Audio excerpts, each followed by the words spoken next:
nothing left to burn. You know, the house next door to me's gone, our shed's gone, everything's gone. Burned my house, burned everything. I felt it was just numb. Victoria's Black Saturday fires in February 2009 claimed 173 lives. I think it took us all by surprise how quickly it came through. The thing just exploded on us. He said, get out of there, it's coming over, it's going to hit hard and you won't survive. Sadly, the evidence suggests that many of those who perished so tragically were unprepared for just how dangerous a bushfire could be. Does your family have a bushfire survival plan? Would your family survive?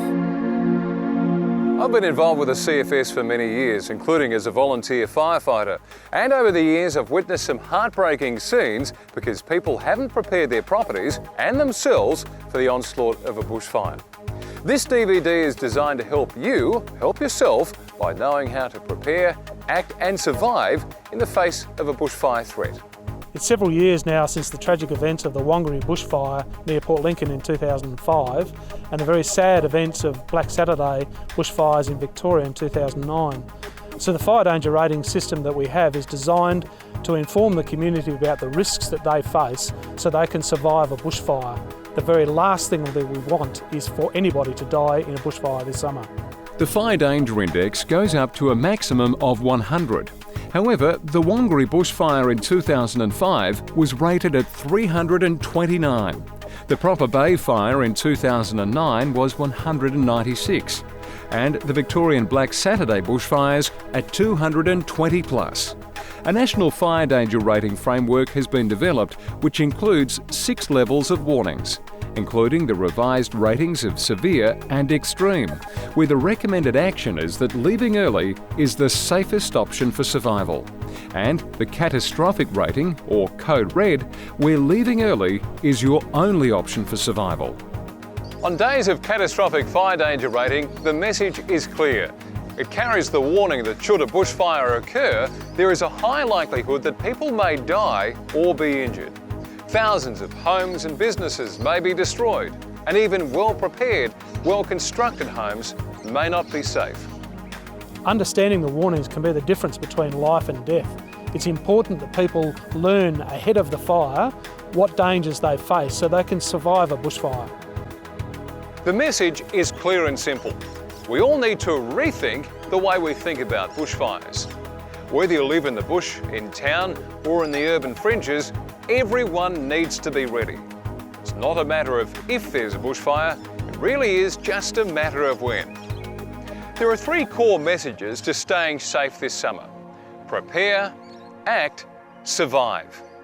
In the next segment, we'll look at just how your family should prepare for a bushfire threat.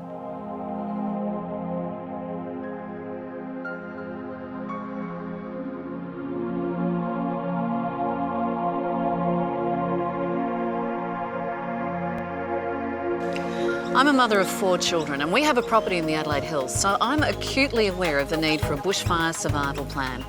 Our family's talked about it, we've discussed our plan, and you should too. Because we live in a bushfire-prone area, we need to get together and put together a bushfire plan. One of the first things you need to consider in your plan is whether you intend to stay and try to defend your property, or whether you plan to leave and leave early in the face of a threat. Can we bring the animals? Again, it depends on the circumstances of the fire. But what about my toys? Guys, if you've got anything special that you want to save in a bushfire, you need to make sure that you've got them in a special place that we can get to quickly and easily and get them in the car, okay? Making that decision should take into account a number of factors. Whether you have any children under the age of 16, whether anyone in the house is frail or elderly, and also just how prepared you are, both physically and mentally, to cope with the trauma of a bushfire. Now discuss your plan, write it down and practice it regularly. Your life really could depend on it. Your plan also needs to take into account what you will do based on the fire danger rating. Each rating has a recommended action. Children, the elderly and those who are vulnerable are advised to leave well before bushfire threatens and should not be part of any plans to stay and defend your property. Bushfires also obviously affect schools, and school communities also need to plan for a potential threat. On days of forecast catastrophic fire weather, some schools and preschools will close, and some school bus routes won't run. Parents need to prepare for potential closures and make alternative arrangements. You should contact your local school or preschool for more information. So, just some of the issues you need to consider. Are you prepared to stay to defend, or will you leave early before a bushfire threatens? Does everyone in your family understand the dangers of bushfire and how your plan will be put into action? Have you arranged appropriate car and household insurance? Do you know what you will take with you in an emergency? And have you considered how to deal with pets and livestock? People need to consider that even if they've decided to leave early, they need a plan B. They need to decide ahead of time that if their plan doesn't work, what they're going to do. Bushfires don't always go to plan. Well before the fire season begins, prepare a personal survival kit for each member of the household, including a full set of protective clothing. And you should also pack a relocation kit if you're planning to leave and leave early. Don't forget those precious photos, insurance papers, any medications and a first aid kit.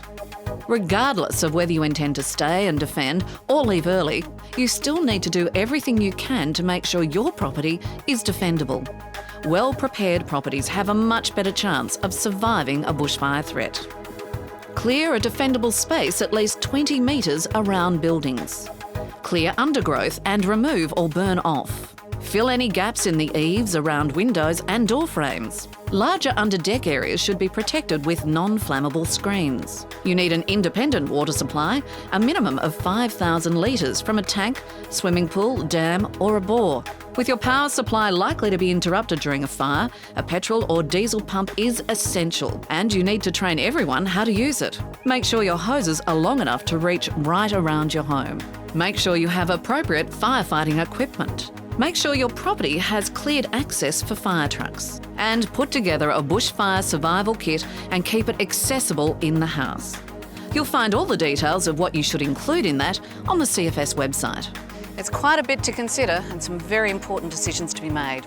The CFS Bushfire Survival Plan can also be downloaded from the CFS website, or a call to the Bushfire Information Hotline can guide you through creating a plan specifically for your family's very individual needs and circumstances. So please don't put it off. Plan and prepare now. Next, we'll take a look at how you should act in the face of a bushfire threat.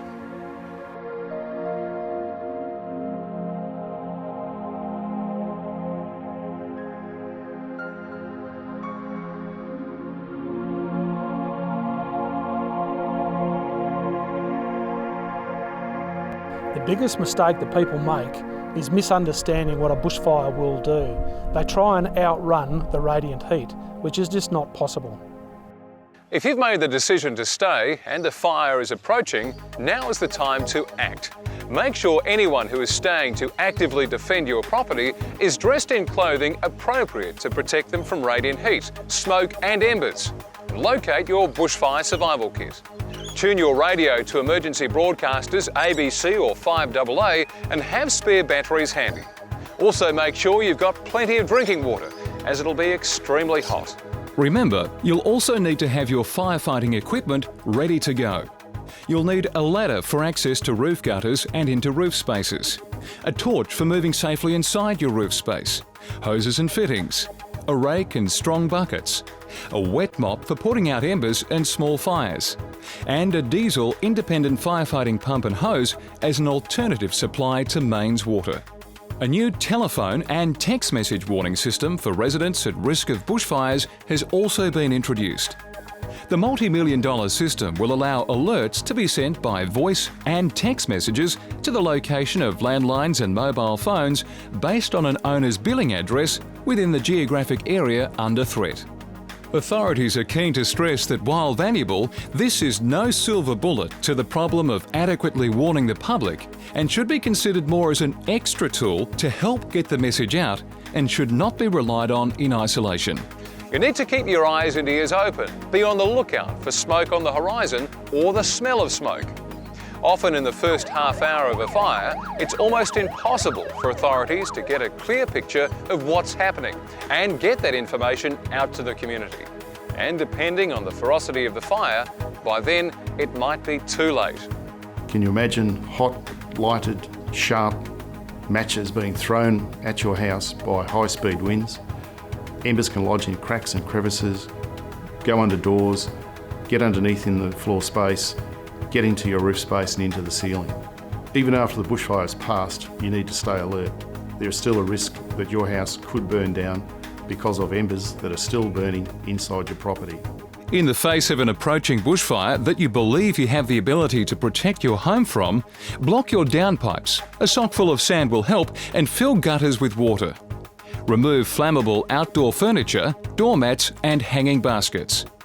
Remove curtains from windows. Use wet towels under doorways to prevent embers and smoke entering. Close and tape windows. Fill the bath and any buckets or containers with water for a quick and accessible water supply. Nobody wants to face a bushfire, but if you've made the decision to stay on your property and defend it, you need to make sure you have all of the equipment and the mental and physical preparation to enable you to do so. You'll find more details and helpful hints on the CFS website. Next, we'll take a look at some of the critical issues when it comes to facing a bushfire and making sure you survive.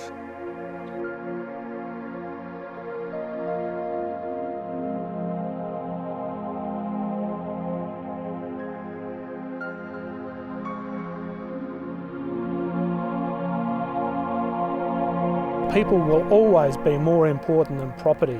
You can replace property, you can't replace people's lives. Most people have died in bushfires because they've left too late and been trapped and burnt in their cars or on foot. Fallen trees and power lines, poor visibility and blocked escape routes all add to the tragic toll. Fewer lives will be lost if people who choose to leave do so well before a bushfire threatens. One of the less understood killers in the face of a bushfire is invisible radiant heat, not only the visible and terrifying flames. Bushfires produce an enormous amount of radiant heat, and you need to understand how radiant heat affects you to be able to take precautions to protect yourself. Radiant heat is the sort of heat you feel when you're standing around a campfire, or the heat from a radiant heater, or perhaps the heat from a cooktop or a barbecue. But in the case of a bushfire, that heat can be up to 50,000 times more intense. The best way to protect yourself from radiant heat is to be nowhere near a bushfire.